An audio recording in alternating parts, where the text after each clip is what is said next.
A régen életvidám és tevékeny férjem nem csinál semmit. Ül a kanapén egész nap, hol erre fordul, hol arra fordul, nézi a tévét egy kicsit, de látom, hogy nem követi, becsukja a szemét, kinyitja a szemét, és bárhogy akarom rávenni arra, hogy keljen már fel, csináljon már valamit, menjünk valahova, legalább a füvet nyírja le. Nem. Egyszerűen nem tudom rábírni semmilyen cselekvésre. Hát igen, ezek egy középsúlyos demens hozzátartozójának a szavai. Egy olyan tünetnél, ami nagyon-nagyon tipikus demenciában, és előbb-utóbb szinte mindenkinél elérkezik, hogy nem csinál semmit. A tünet neve apátia, és nem keverendő össze a depresszióval, úgyhogy gyorsan tisztázzuk is, hogy mi a kettő között a különbség. Az apátia az egy ilyen közönyös állapot. Az tulajdonképpen nem rossz neki, aki apatikus. A környezetnek nagyon rossz ezt látni, mert hogy egyszerűen rossz látni, hogy egy ember nem csinál semmit. Naphosszat, héthosszat, hónaphosszat. Ahogy a betegsége megy előre, ugye egyre inkább.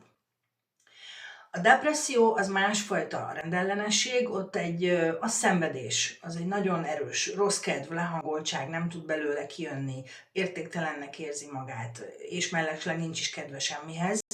De a kettő nagyon nem ugyanaz. Az apátia az tulajdonképpen nem rossz, az egy közömbös állapot, a depresszió viszont kifejezetten kínzó.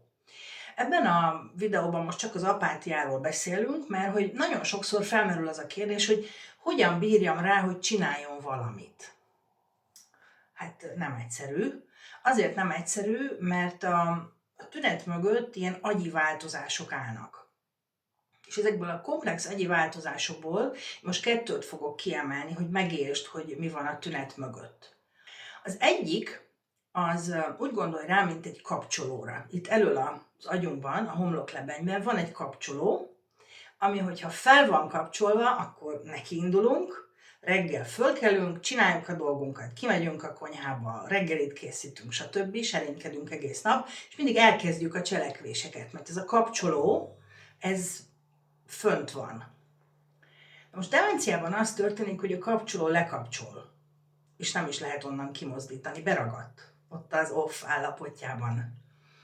Tehát biológiai változások ugye a demencia miatt egyszerűen nem tud elkezdeni cselekvéseket. Tehát nem arról van szó, hogy meg akar őrjíteni téged, hogy egész nap csak döglik a kanapén, nem erről van szó, hanem arról van szó, hogy nem tudja elkezdeni a cselekvést. A másik dolog, az pedig egy hormon, amit mostanában gyakran hallunk így a közbeszédben is kezd bekúszni, ez a dopamin nevű hormon, aminek az a feladata, hogy örömet okozzon. Ez egy nagyon érdekes hormon, mindannyian érezzük, akkor például, amikor csokit eszünk. A csoki evés után elönt bennünket egy ilyen nagyon jó, fú, de jó volt, de jól esett. Na, az a dopamin. De ugyanez a dopamin, amikor a telefonunkat bizárgáljuk, és mindig, amikor látunk valami számunkra érdekeset, akkor kapunk egy kis dopamin löketet, mert ez olyan jó, amikor így kipattan a szemünk, az a dopamin. És demenciában ez a dopamin termelés is ilyen vagy leáll, vagy félremegy, tehát leromlik, és egyszerűen megszűnik ez az öröm, ez a jó érzés, ez a jutalom érzés, és akkor úgy nem érdekli. Egyszer nem érdekli. Mert ha netán csinál is valamit, az meg nem okoz örömet.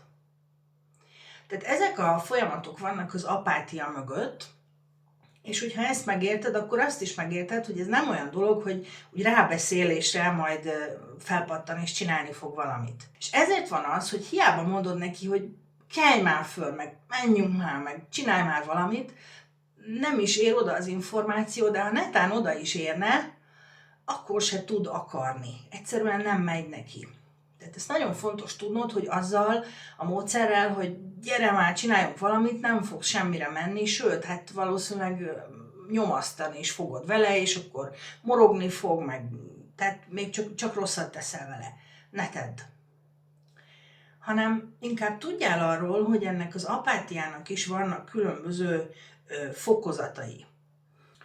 Amikor az apátiája még csak olyan kezdeti stádiumban van, akkor lehet, hogy elég, hogyha például azt szeretnéd, hogy valamit mondjuk a konyhába segítkezzen anyukád, akkor kirakod neki, hogy vizuálisan legyen meg az, hogy ezt te mit szeretnél tőle. Tehát ha például azt gondolod, hogy jó ötlet mondjuk, hogy kenje meg vajjal a kenyeret a szendvicshez, akkor kiteszed a vajat, kiteszed a kenyeret, meg egy kicsit oda is irányítod az anyut, és hát ha akkor úgy rájön, úgy meg lesz neki egy idő után, hogy ez a cselekvés, mert hogy úgy elkezdi felismerni a dolgokat, és akkor megcsinálja.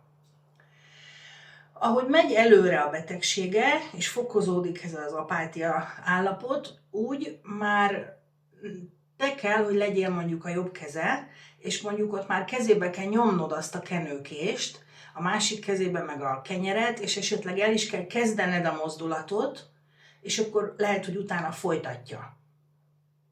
Tehát már többet kell neki segítened, mert ez a kapcsoló már egyre jobban ragad be. És ahogy a betegsége megy előre, el kell fogadnod azt, hogy az apátiája az olyan lesz, hogy már semmire nem reagál. Tehát belerakod a kést a kezébe, és kiesik, meg se fogja. Belerakod a kenyeret a másik kezébe, és néz rá, hogy ez mi. Tehát, hogy az agyi leépülések folytán ez be fog következni. És ekkor neked nincs más dolgod, mint elfogadni, tudomásul venni. Mert azt is tudnod kell, hogy az apátia az a betegnek nem rossz. Őt egyszerűen nem érdekli, és kész. Hanem ez neked rossz, mert rossz látni azt, hogy az illető nem csinál semmit. Úgyhogy kénytelen vagy elfogadni, akkor kell ezzel foglalkozni, hogyha egész nap alszik a nagy apátiájában, és akkor délután este felé feléled, és egész éjszaka pakol. Olyan nagyon sokat nem tudsz ezzel se tenni, mert emögött is biológiai változások vannak, ugye felborult a nappal és az éjszaka ritmus. De ezt a típusú apátiát, azt viszont érdemes egy kicsit azért úgy mobilizálni, ha tudod, amennyire tudod, hogy fárazd el fizikailag estére, hogy ne az legyen, hogy te mennél már aludni, ő meg akkor éled fel, és kezd el pakolni, kapcsolgatni, meg fiókokat húzogatni.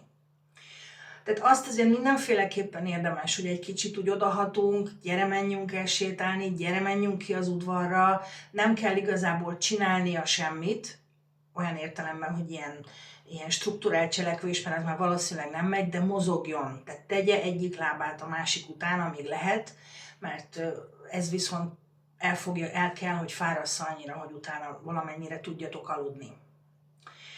Aztán lehet, hogy segít még a napirend, amikor ilyen nagyon mereven egymás után következnek a cselekvések, mindig minden ugyanúgy. És az, amikor van egy kis struktúra, az agy szereti a rendszerességet, hogy mindig minden ugyanaz, ugye mindannyian a szokásaink rabjai vagyunk, egy demens az pláne, és ezért aztán ez még segíthet, hogy mindig ugyanaz történik, ami azt jelenti, hogy föl kell kelnie ahhoz, hogy megebédeljen, ki kell mennie a konyhába, tehát nem viszed be neki a kanapéra, két alvás között, hogy ebédeljen, hanem mobilizálod, amennyire csak lehet. Természetesen ezek nem mindig sikerülnek, és ahogy az előbb elmondtam, és megy előre, ugye lehet, hogy ebben a harmadik szakaszban már nem tudod egyszerűen mobilizálni, mert nem lehet, és kész. Akkor nem tudsz más csinálni, mint elfogadni, tudomásul venni, és azon a nagyon pici ablakon belül, amilyen lehetőségeid vannak, valamit kitalálni, de el fog jönni az az idő, amikor tényleg nem csinál semmit, hanem csak ül egy székben. Erre az esetre én azt javaslom, hogy már akkor ne akar mobilizálni, hanem ilyenkor is még részt tud venni esetleg olyasmiben, hogy látogatót fogadni, vagy ha van esetleg ő általa szeretett háziállat, akkor az egy picit tudja így az ingereket biztosítani a számára. Akkor ilyet csinálhatsz még, hogy felolvasol neki, akár mesét is, a saját gyerekkorából ilyen régi népmeséket például, hát ha szereti, mert hogy azért valamennyi inger kell, hogy érje, hiszen ha nem éri inger, akkor meg tényleg még jobban le fog épülni. Én értem, hogy már most is le van épülve, de minden embernek, még demens embernek is van arra szüksége, hogy szóljanak hozzá, hogy valamilyen inger érje, hogy ne az legyen, hogy bevonult a világába, és nincs ott semmi, csak a süket csönd. De még neki is szüksége van, noha nem tudja ezt verbálisan neked jelezni. Úgyhogy körülbelül ennyit érdemes tudni az apátiáról és a nem csinál semmit jelenségéről. Az Alzheimernek egyébként leginkább egy ilyen nagyon jellegzetes tünete, de hát bármelyik demenciában ez meg fog jelenni.